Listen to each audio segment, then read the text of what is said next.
very special guest with us today, Dr. Orest, a retired periodontal surgeon who now is Old Guy Talks to You. We found each other online. You want to introduce yourself, Orest? Sure. It's actually Old Guy Talks to Me. That's my podcast, which is in hibernation. Sometimes older guys go into hibernation. I used to be a periodontal regenerative surgeon, and I quit that because, quite frankly, I hated going to the office. It was time for me to leave, just to be real honest about that. And then I started kind of exploring what I'm going to do, because when men retire, and I'm 71 now, when men retire, they die pretty soon. That's actually a statistical fact. There was a Shell oil company study that actually looked at that data. And so what happens, they die. I'm not ready to die. I'm full of piss and vinegar and some other things that make me a little more, vibrant. Vibrant is the word. I like the word vibrant. So make me a little more vibrant versus vibrator. And so I started off on this journey, and eventually what I decided to do was become a men's life coach. And I've kind of given up everything just kind of to get that going. And I focus on dealing with mostly boomer age men, maybe a little bit younger than that. And I focus on dealing with, they're going to be financially successful because I'm not cheap. And they're going to have paid a price for their financial success in their relationships, maybe in their body, in other areas of their life. And I have hard conversations with men that they would never have with anyone else. And that's kind of my mission. That's why I enjoy doing it. I enjoy stepping into the fire because it can get very, very, very spicy when you start having those kind of conversations. Yes, I agree. That, and guys out there that are listening, and ladies too, whoever's joining us on this podcast, he and I have talked briefly, but we have not had an in-depth conversation. This is the first one. We saved it for this podcast on purpose. Old Man Energy came from the exact same thing. A little bit younger than you, obviously. I'll be 50 this year. And looked around, all my peers were getting ready to retire, and they're talking about settling for less of a life. And I'm like, we raised 7 children. They're all grown now. And my wife and I are just getting ready to, man, we're not ready to retire. We're ready to get out there and do all the fun stuff we've missed. Now, I've been a full-time entrepreneur since 2004, but I can still relate to that exact feeling of hating going into the office. I admire you for sticking it out as long as you did. Yeah, it was I was a dentist for 37, a periodontist for 33, and I knew it was time to leave when I strive to be the best version of myself that I can be every day. Sometimes it works, sometimes it doesn't. At the same time, I knew that I did not want to go to another continuing ed course in periodontics. That's what I knew it was time to quit, because that meant I wasn't interested in getting better. That makes sense. Now you and now you're men's life coach. Do you feel like you've got a more driven purpose? Do you enjoy it more, or is that a grind for you as well? Oh yeah, I do enjoy it, and I enjoy making helping men make the change. It's a little it's different from what I used to do, but I used to mentor people all the time. I just didn't do it in a structured way, and now it's a very structured way. The whole thing is that people get lost, men get lost, and they generally try to be in denial. That's for a lot of times, as I start a relationship with someone, they're in denial, and then once you get them to admit the honest truth, then they really kind of open up and talk to you about what is going on in their life. So yeah, so that gives me purpose every day in terms of what I do, and I enjoy it. Sometimes more so than others, just like everything else. There are times that it's not so much fun, but it's a challenge, and I enjoy the challenge. And I'm actually, because I've screwed up so many times in my life, I understand what goes on. And I also spent a lot of time when I had my podcast. I also spent a lot of time in the anti-aging space with interviewing. They call them functional medicine doctors now. It used to be called anti-aging. Now, every time you say functional medicine, you have to spend like a minute explaining what the hell functional medicine is. But I spent a lot of time interviewing experts, stem cells, peptides, exosomes, all sorts of stuff. And actually, I was probably the first surgeon in Phoenix to use PRP in the year 2000. That's ancient history. Yeah, a long time ago. So I'm really familiar with yeah, I'm really familiar with regenerative products because we use a lot of them in dentistry.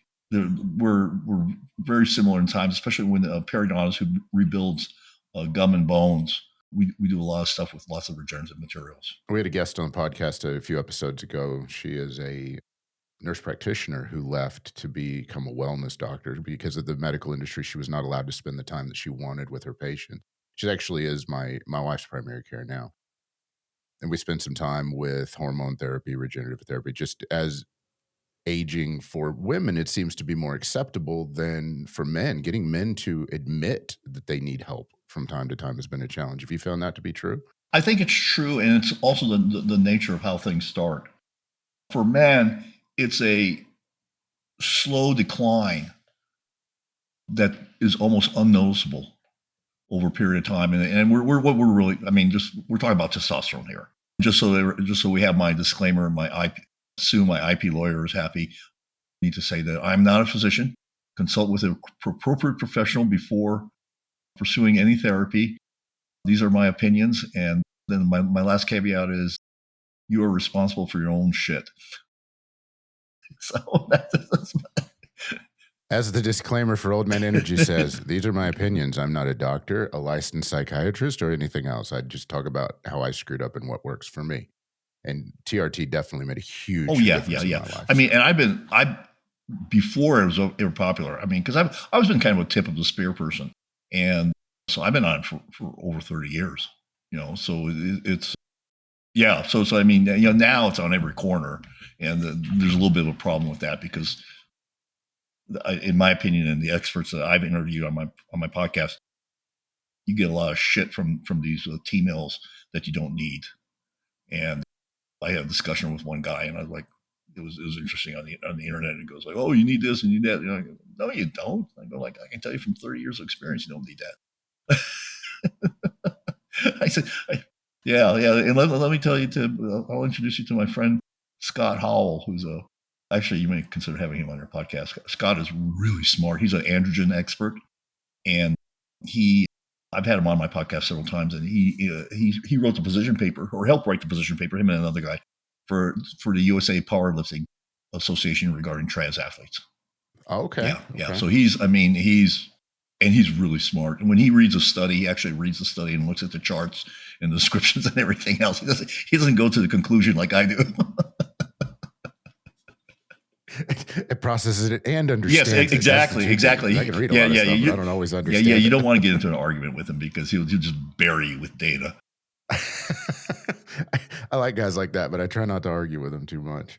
Why do you think there's a stigma around? And this is, I mean, the podcast may go different directions today, but this is one of my favorite topics, and I think it's one of the most important and necessary topics to talk about, no matter what your age as a man in today's society, because we could spend all day just about the emasculation of men in today's society. But from a medical standpoint, why do you think there's such a stigma associated with it now? You've been on it for 30 years. I've been on it for about 10.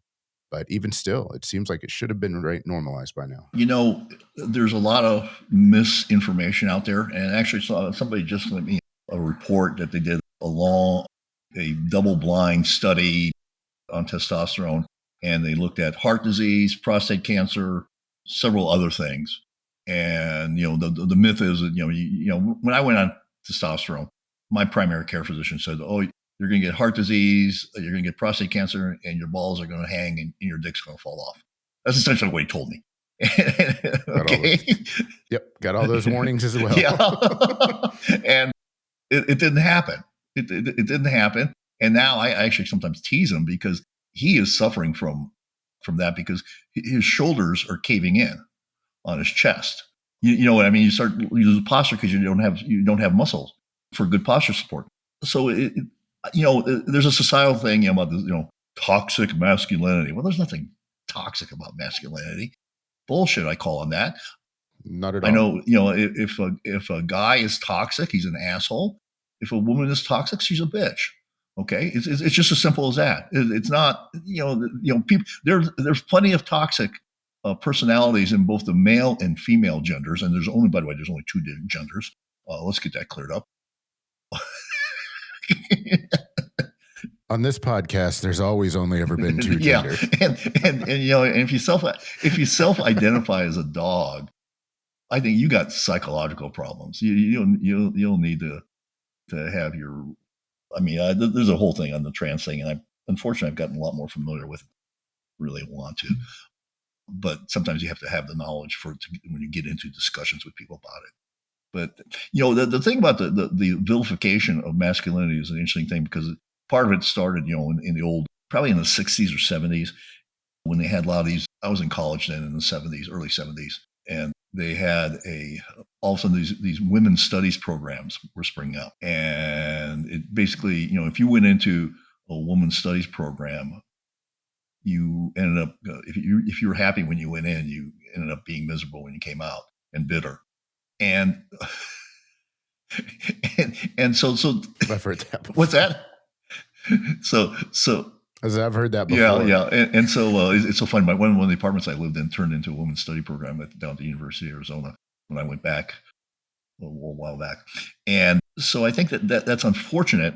And there's been a reversal and a backlash against that too, because there's certain people that are out there. A book that I read by Christina Summers Hoff. She can't go on a college campus without being basically booed and run off and have all sorts of crazy people running after her. But she wrote a book called Who Stole Feminism? And she talks about two different kinds of feminism.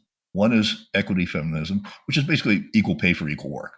That's totally legit. Totally legit. I get it. I think it's important.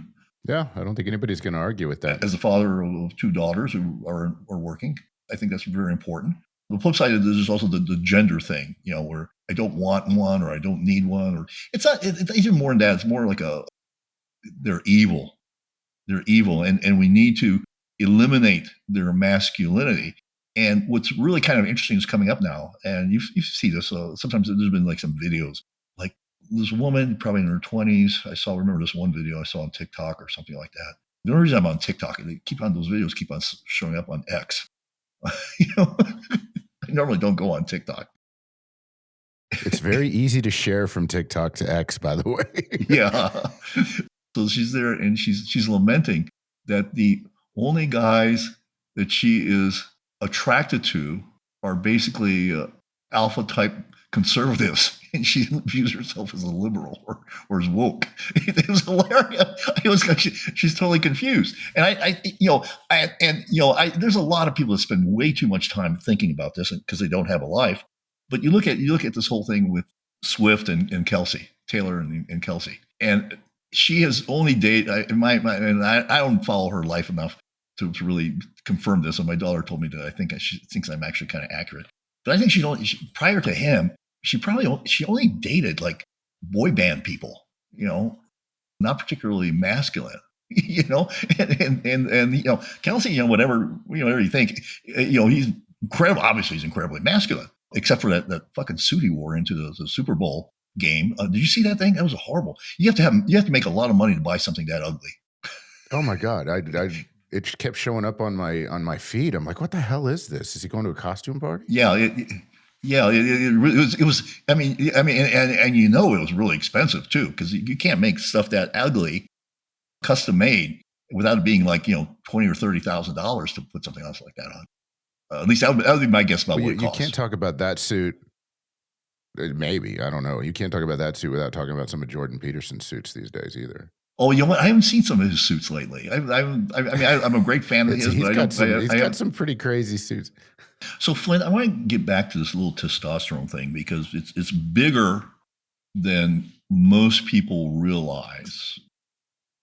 And because one of my big things in my coaching program is like, you got to get on testosterone. You just have to. But the thing is that it is a problem now in young males, bigger than most people realize. And because I was talking to one of the doctors I interviewed, Keith Nichols, and he was telling me that he's seeing men in their early 20s with lower baseline values than men in their 50s and 60s. And I've run into this with a few men. Somebody I know, two boys, one 23, the other one 26. Their numbers, and you know what the numbers mean, 225 and 120. In their 20s. In their 20s. In their 20s. And I've run into this because I've talked to several young men about this, and they'll say, "Oh yeah, I just got tested." And what's happened? There's two things that go on. Or there's one thing that's really precipitating this. My friends that were orthodontists noticed that the girls were hitting puberty faster in terms of their growth, because you have different growth spurts in terms of your bones and your facial bones and things like that, and that boys were maturing slower. And there's no in terms of what they would expect at a certain point in a young child age that they're treating. And it was this kind of phenomenon that we were starting to talk about in the early 90s. What's happening here is that, and this is not like tinfoil hat shit. There's an article in the American Journal of Physiology. It's actually a position paper, which is highly refereed. I mean, you don't get in there with some shit. You got really smart people looking at your articles. And there's an article that talks about sperm counts. And sperm counts have dropped by 50% in the last 30 years. And that's terrifying. There's a whole bunch of people that are named authors. One of them is she's an epidemiologist at NYU. She wrote a book called Countdown. And their analysis of the drop is that the slope of that drop, the rate of that drop, is not slowing down. It's not slowing down. And by 2050, most men in the world will be infertile. So don't worry about overpopulation. That's not going to be our problem. And you're seeing this in replacement of populations in countries around the world. And I just heard something that really changed my mind, because I always thought, like, I was told a few years ago, as I looked at this, Europe sucks. Europe is done. Japan, it's even worse. But in the United States, it used to be that we were replacing, for every 2 people that died, we were replacing with 2.1. Okay. And part of that had to do with having a large Hispanic population that tend to have more kids per family. Okay. But I heard the statistics just recently. They were talking about 1.6. You're not replacing your population. And that has all sorts of implications in terms of, services, tax-based, taxation. It's a huge, huge thing. And one of the factors is that because of endocrine disrupting compounds like fertilizers, plastics, all sorts of stuff that's in the pollution and everything else, in utero, boys' testicles are not dropping at the right time.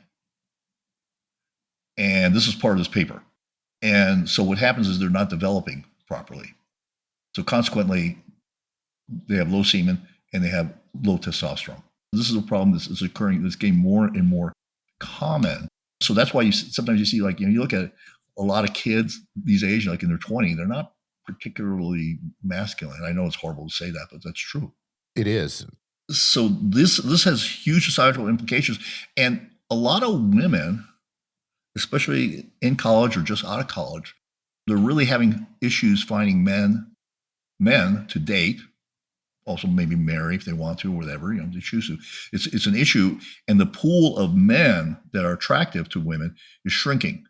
And you go on any university now, the majority of students are women in professional schools, law school, medical school, dental school, all sorts of stuff. Again, predominantly women, and a lot of boys, and they are boys, are just kind of like shrunk down, beat up, and still living in their parents' basement. I mean, when I was 18, I was 17 when I graduated from high school. I couldn't wait to get the hell out of my parents' house. Oh my God. Yeah.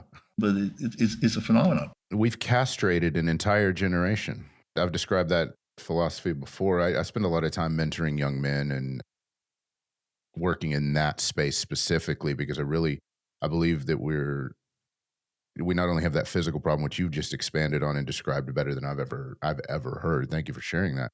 But we also have a mental issue because we have a fatherless generation being raised by a fatherless generation. So even the young boys out there that don't have the physical issues, they don't have the leadership or the training on how to be real men. They end up becoming tyrants because they're told they shouldn't be aggressive, and yet they feel that way and they don't know how to deal with it. They're not taught a proper, healthy way to deal with it. It is a systemic problem, and I don't think people realize how bad it truly has gotten. The effects of porn are also huge. There was one study I saw that said, like, by age 12, this was in England, 50% of boys have been watching porn on their phone. I mean, it's just so prevalent. I mean, it's I think I can't remember, somebody says like 40 or 60% of internet traffic is porn. It's a huge That's number. appalling. And so, unfortunately, that's what a lot of young men think an intimate relationship is like. And it's not. And you know, I'll guarantee it's not going to be that the first time. You know, you know, most of the time we'll be lucky to get it in the first time. Oh God, that's one of the most awkward times ever. I don't. Yeah, exactly. Exactly. Like, Well, and we're what turning happened? this What younger happened? generation into a generation. Yeah, what are we done? What I don't know. I don't know what happened, but it felt good. But we're turning this entire younger generation into a generation of voyeurs. Who I was reading a study, and I can't remember the study off the top of my head, but it talked about they can, it might have been Peterson for that matter. Now that I think about it, that they can only become aroused by watching.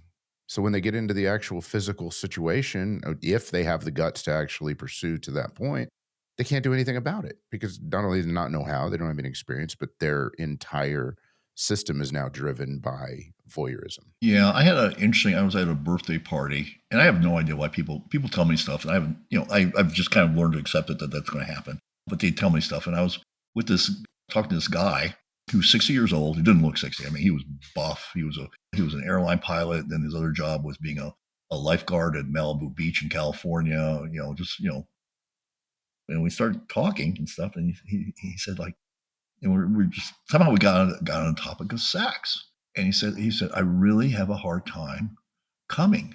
He says, it's really a hard time for me to really to come. And I said, how much porn are you watching? He says, a lot. And I said, and you can come to the porn, right? Yeah. He said, you've been desensitized to normal intimate sexual stimuli. And so now your brain has been rewired to a certain extent, and you won't get that cleared up unless you stop watching porn. It's the only way to fix it. Yeah, yeah. I mean, I was like I said, it was an interesting conversation.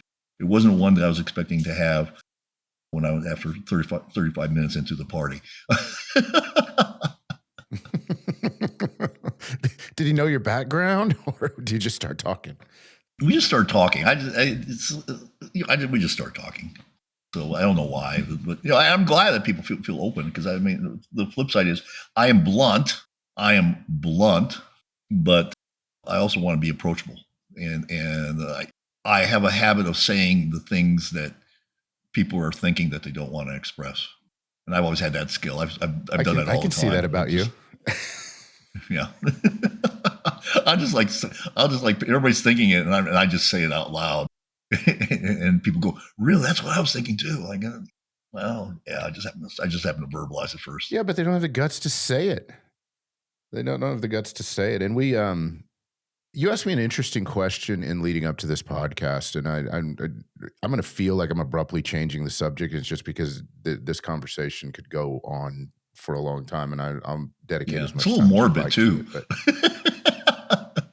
it is, and I want to get more. We both have a lot more to talk about than just this. I mean, we both are obviously very concerned about it, and definitely, guys, reach out to us in the comments, reach out to us in a DM if you don't feel like you have anybody to talk to. I know either one of us would be happy to have these discussions with you because nobody else is going to. This is a question I want to ask you before I get to what you asked me. As we've gotten older as men, and this topic really kind of drives it home, this came up on an earlier podcast. It gets more difficult the older we get to form those bonds with men and to hear from people that we respect and care about. We don't have that camaraderie around us. If you don't make friends younger, it's harder the older we get to make friends with other men who will tell us the hard shit that we don't want to hear. Have you found that to be your experience in your group and in the folks that you have? Actually, no, no, Flint. And I'll tell you how I got around it. Really? Yeah, because we actually moved. It'll be almost 6 years ago in a few months from Phoenix, where I grew up since 1960. We moved to Las Vegas, and we did that because I sold my practice, and my wife sells middle market companies in the $5 million to $150 million range. She used to do that as an attorney, but now she basically represents sellers. And so she was worried about me moving and leaving my friends, my social group that I have in Phoenix. And I managed to reconstruct very specifically. I'm very careful about who I let into my inner circle. I mean, you don't have to, there's no initiation and there's no test that you have to take, but I am careful about who I let into my inner circle. And one of the things, and people laugh at this, is that it's really good to smoke a cigar. It's an important part of Yes. the socialization. So every Thursday, I have about 4 o'clock, I meet several of my friends who we can talk about shit for a cigar at a cigar bar. You know, a lot of conversations happen over cigars. A lot of in-depth conversations happen over cigar. You know, the thing also about cigars is, I don't know, do you smoke cigars? I do. That's part of what I highlighted in your bio when I talk about that too. So So the interesting about cigars and having a drink is that if you are on let's say on your third drink and having a cigar, your IQ goes up about 30 to 40 points. I mean, it really does. I mean, it just goes way up. And unfortunately, the effect is transitory because when you wake up in the morning, you're back with where you were. but for that short period of time. You are not only that, but you're smarter and better looking and funnier. I'm a freaking genius. I will agree with everything you just said. How But did you know, you find your new circle of friends? a couple of things happened.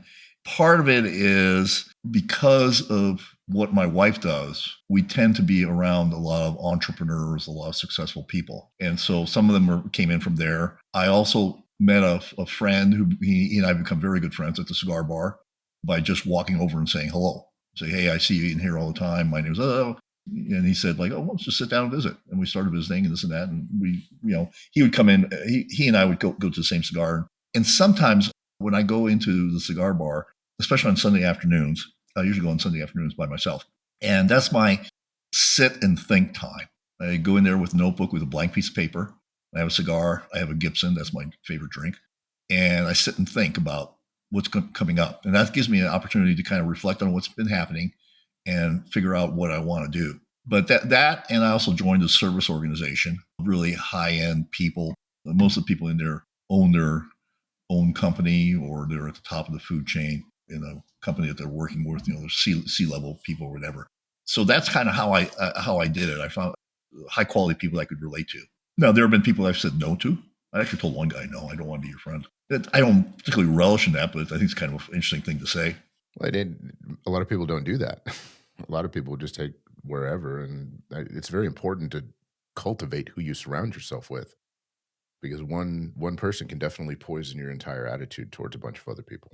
And we as a group actually kind of have nixed some people coming in. But not on an official basis, just making sure, okay, hey, you're full of shit. We're not going to spend time with you, or you don't present the vibe, to use a younger crowd description of who we want to hang out with. Exactly. And so, you know, it's kind of an unwritten rule that we all kind of have to agree on. Well, I should say all. I would say because it's not an official group, but I guess to a certain extent, I'm the one who gets to decide. This is just my group, and I'm the one who sends out the invitation. That's the other thing is that you know, if you are in a new place and you want to be around people, you need to take damn initiative. You just can't sit there and expect things to happen. You know, you have to go out there and take a risk. And I mean, I had one guy tell me he didn't want to be with, you know, he had no interest in visiting with me. That's fine. It's his loss, not mine. But it was kind of like, okay, fine. That's an unusual response. I don't. I mean, I could deal with it. I wouldn't really care. But man, to have the balls to be like, okay, I just don't want to talk to you right now. That That's outside of the realm of normal politeness. Well, it is, but it was, I mean, like I said, it didn't. I've got enough water under the bridge. That kind of shit doesn't bother me very much. A little bit irritating, but I thought what a fucking asshole. Yeah, well, exactly. How do you pick your cigars? Yeah, that's actually on your list of questions, but I want to know how you pick your cigars. I used to. I usually. I'm kind of a guy that gets in a pattern, and it's going to take me something special to get me out of that pattern. And I used to smoke Ashtons, and then I used to smoke something a company named El Artista. I interviewed him. He's a plantation in Dominican Republic, and now I've gone to Leafs, Leaf, and it comes packaged in a tobacco leaf. And I kind of like the Oh, big okay. Gordo. I don't like the thin, small cigars. I like the big cigars. A 6 inch, 60 ring, a size, so that's kind of my favorite go to. And then I always have like a nub if I need to like want a short, quick smoke or do something other than that. Well, that way you get to be smarter longer if you smoke the bigger cigar. Exactly, exactly, exactly, exactly. Flint, one of the interesting is you mentioned you have kids. How many boys? How many girls? 5 boys and 2 girls. Let me just clarify. My wife had 3 when we got married. We adopted 3 more, and then one young man who we consider our son placed himself with us when he was 13 because of his family Oh, okay, situation. So that's where my 7. We are a blended family from way back. okay. This whole thing about cigars is pretty funny. My youngest daughter, when she was about 20 or so, she said, she looked at me and she said, if I was a boy, you would have already taught me to smoke a cigar. And I said, yes. And so, and at that point, mom did not want me to teach her how to smoke a cigar, which was a nice shield for me. But then we got talking about this, and we were talking about her wanting to play. She's a young businesswoman, about her wanting to play golf and this and that. And we also talked about, we were always talking about, how you meet people in cigar bars, and a lot of business gets conducted in a cigar bar, a lot. And so finally I had to acquiesce and take her in and show her how to smoke a cigar, go through the whole ritual of cutting it, toasting it, getting it all done, and blah blah blah, and how to smoke a cigar. So every once in a while, she's not a big cigar smoker, but every once in a while, she and I will go to a cigar bar and have a cigar and have a conversation. That's awesome. I think out of my 7, my youngest daughter would probably be the only one that would smoke a cigar with me. The others just have no interest. My boys don't. They don't have any interest in it at all. Yeah, you said something interesting as far as a lot of business gets done in cigar bars. I've done not so much business in cigar bars, but I've done met people either in being out or in more social situations. And I'm a huge believer in networking, even for that's how I built most of my businesses over the years. And I always seem to make more connections and more money at the after hours where people were a little more relaxed, having a drink, having a beer than I ever did at the formal networking functions. It was easier to contact the right people. Also, the higher end people usually came to those as opposed to the lunch in the middle of the day, unless they were the spotlight speaker at that lunch. Yeah, I think it's true. A lot of things happen in the hallways of meetings or at the bar at night. Yes, and depending on what time it is, depending on how good or what bad what's happening at the bar at night. You asked me something, and I don't want to get off of this too much, but and this goes back to your men's coaching, and it really goes back to the whole point. You sent me a question that said I must have come across people who've sacrificed other pieces of their life for their business. And now that I understand your background, you've shared what you have with me, that question makes a lot more sense. I didn't know how to answer it at the time, and I think I might have even told you that. I don't remember. Explain to me. I know people at the beginning of their career, and that's the ones I'm really counseling or not counseling. I'm coaching. I'm not a counselor. I'm not licensed or anything. But those are the ones I'm really coaching and how to balance, especially new entrepreneurs. It's very difficult to spend the amount of time to build a business these days without feeling like you're sacrificing your family or your relationship. And some people, it ends up being destroyed. So I spend a lot of time working with people on that. The men that you're working with have already been and are high performers from what you said for a long time. They've already made those sacrifices. From your position, how do you help mitigate that, or what do you teach, or what would be your advice from that perspective? I'm curious to hear the answer to this. It really kind of it's a process. Both parties, yeah, and we're really talking about the relationship between a man and a wife, and also a man and his kids. And you Yes. have to be committed to re-engaging with them. And also part of the process of re-engaging with them is the fact that depending on how bad it is, the re-engagement can go either one of several different ways. It can happen relatively quickly. It can happen incredibly slowly. I mean, it can happen incredibly slowly depending on how bad it is, or it may not be salvageable. That's not for me to decide. That's not for me to decide, but it may not. Some situations are so bad that they're really not salvageable. I mean, it's sad, but it's true. So I think that's the situation. The man has to be committed. He can actually do the things and take action and provide the leadership, even if his wife necessarily doesn't want to. He can set an example that eventually she'll respond to. But again, it may take, it could be months of work. I know of one man who estranged from his son when he was about 2, and it took him 2 years of daily communication to bring his son back into his life. Every fucking day, something. And most of the time it was ignored. And every once in a while he might, and now he's enjoying an incredible relationship with his son, and his son kind of lives with him. I mean, he's not, he could live within his house. I think it's like 20,000 square feet. But It's a big house. that's yeah, it's a big house. But you have to be willing. You have to be committed to the process, and you have to understand that there's no magic bullet, and it's consistent daily action. That's one of the biggest things I press forward is consistent daily action is really the key. And without that, then you're screwed. Given what you know now, if you could give one piece of advice to someone my age or younger just getting started from that perspective, what would it be? Be There's a couple of things. The biggest decision that you will make in your life is who you marry, by far, by far. I say that because I did not get married for a whole bunch of reasons, which were all me, even though I was pretending it wasn't me. I didn't get married till I was 40. Okay. So, and actually, had I met my wife in my 30s, we would never have gotten married. She wouldn't marry me, and I wouldn't marry her. That's a powerful statement. And I mean, we've talked about that, and we know that to be the truth. So I think that's the first thing is that be careful about that decision. I was talking to a man who was arguing with his girlfriend, like they're going back and forth really really bad at each other, and then next thing he tells me he's getting engaged. I'm going, what are you thinking? What are you thinking? It's not going well. I'm going to fix it. Yeah, it's not going to fix it. Neither will having a baby. Having a baby is not the answer. You want to talk about putting stress on a relationship? Yeah, do that.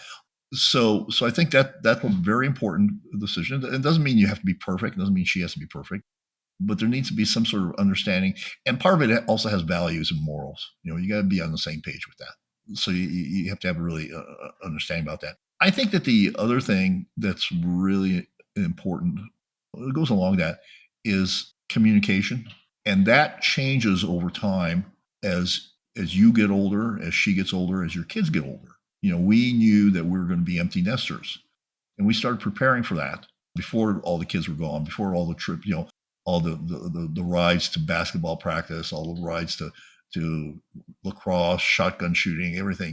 So we knew that was coming, and so we kind of had laid a groundwork for that. The same thing with my kids. I used to be the one who, a lot of times I'd be the one driving them places and things, again, to all the events and this and that. And what I've done now is my one daughter is living with us temporarily before she hits the road again, but the other one lives in Boston with her boyfriend, is that once a month I make a point of having a virtual happy hour with them where I sit down, I have a cocktail. It's on Zoom. We're all used to Zoom now.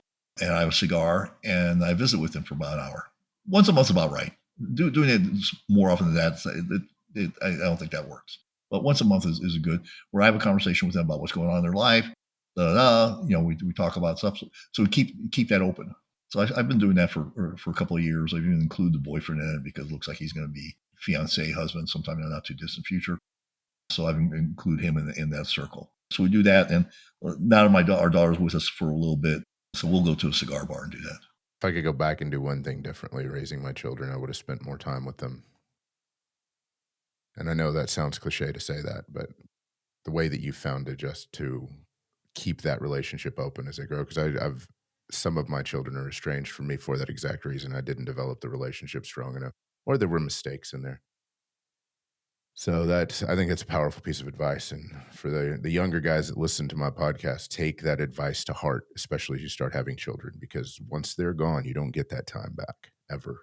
The interesting thing, and we listened to it was some a radio program or something like that, and one of the things, and it gets harder as the kids get older and they have activities. When they're younger and it's not that hard. But we try to every day have dinner together. No phones, nothing. Well, when that was the phones weren't a big deal, but we try to have dinner together and have conversations and relate about what's going on in their world, what's going on in our world. And so there was a certain amount of communication that occurred. And the other thing is going to church. My wife and I didn't go to church before we had kids. We were both raised Catholic, but I'm just didn't go. I could care less. But as the kids came on board, we realized that was an important thing. I think that's a very important thing. You got to be careful about the church where you pick. Some are good, some are bad. Some I couldn't stand. Some are great. So I think that those are the two things that I would say. If you have young kids, do that and talk to them honestly. What do you think? What do you think's holding most men back from having the family that they want, the life that they want? We've talked about everything else all the way around that, but what do you think's standing in their way these days? The first thing is clarity on what they want. And one of the things that I do with the people that I coach is that we set out what. It starts with what. And Simon Sinek's got it wrong. You don't start with why. You start with what. Because when you say start with why, you go, why what? So the what, and the what needs to be measurable.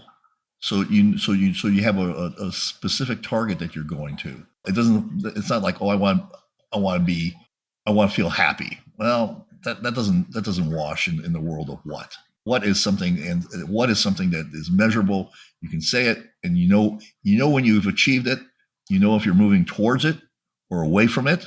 And so we start with the what, because people are often very they're walking generalities. I think the other thing is that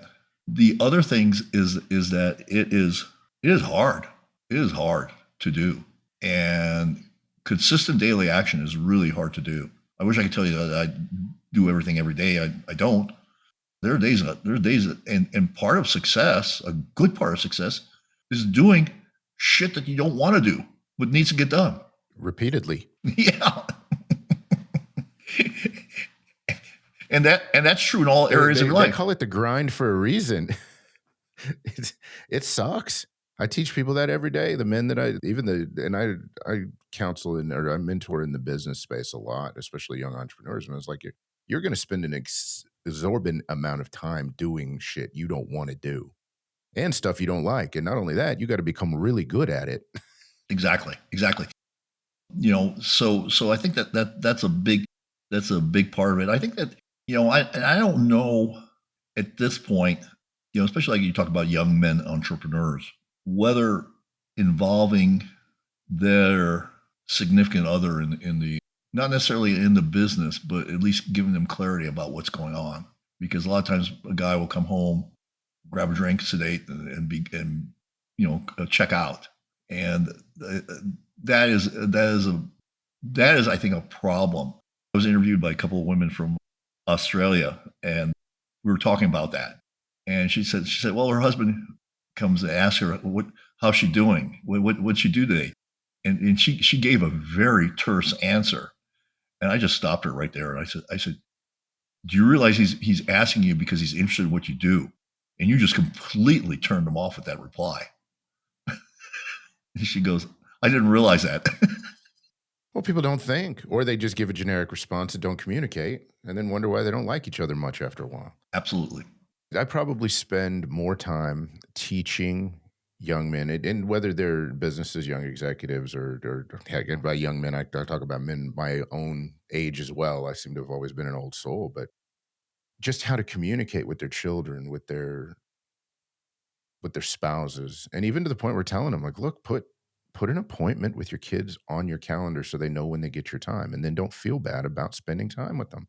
They won't bug you as much because they know that they're going to get your time, and it makes them feel important. One of my buddies, his spouse will call his assistant when she wants some extra time and put appointment on his calendar. And this is a guy who spends time with her. So when you use these tools for business, you can use them for home too. And teaching people to communicate with each other, especially on a emotional level, is a challenge because man, it seems like every time you turn around, you end up getting hurt because you share with people. And so it gets become more challenging, just like that example you just gave. One of the things that I've done for over 25 years, and I'm just getting ready. As soon as we get off this podcast, I'm going to post a reel on my Facebook profile. It's a short little video. But one of the things and this is a great tip for guys. Gosh, I should charge for this, but I won't. I'll get it for free. Pay attention, folks. Write this down. You write this down. It's very simple. Go to the supermarket, buy a dozen red roses, get a vase, cut the ends at an angle, put in that powder that they give you with the roses, put the flowers in, and put it on the nightstand on her side. Do not expect anything in return. The guys tend to do this on Hallmark holidays, but do it on a time that is not expected, and don't have any expectations. Don't expect that, like, all of a sudden you're going to bring home a dozen red roses and you're going to get, you're going to go hot and heavy. And if you don't do this on a regular basis, obviously you haven't done this on a regular basis, she's going to wonder, did you do anything wrong? Is there something that's going on that's bad? Whatever, do you feel guilty or whatever? And she asks you, just say, I want to show you that I appreciate and love you and what you do for us. And walk away and leave it as a mystery. And again, do it twice a month. The roses wilt in about 5 to 7 days. They get thrown out and replaced. And you can and if you're not in the habit of doing this, because I've been doing this for over 25 years, do that. And my God, the roses they're like $10 to $12. Put a reminder in your calendar. Do it on a Tuesday where it's not expected.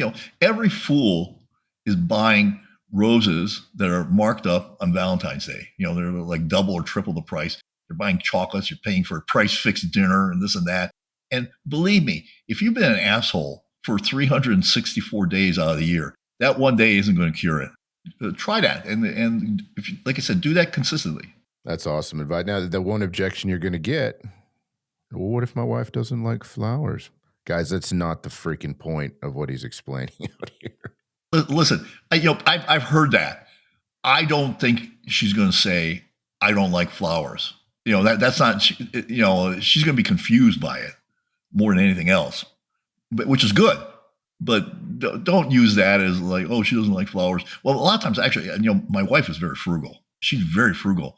I mean, if I spent like $60 to $100 to have a dozen red roses sent from the florist, I mean, she'd be pissed off.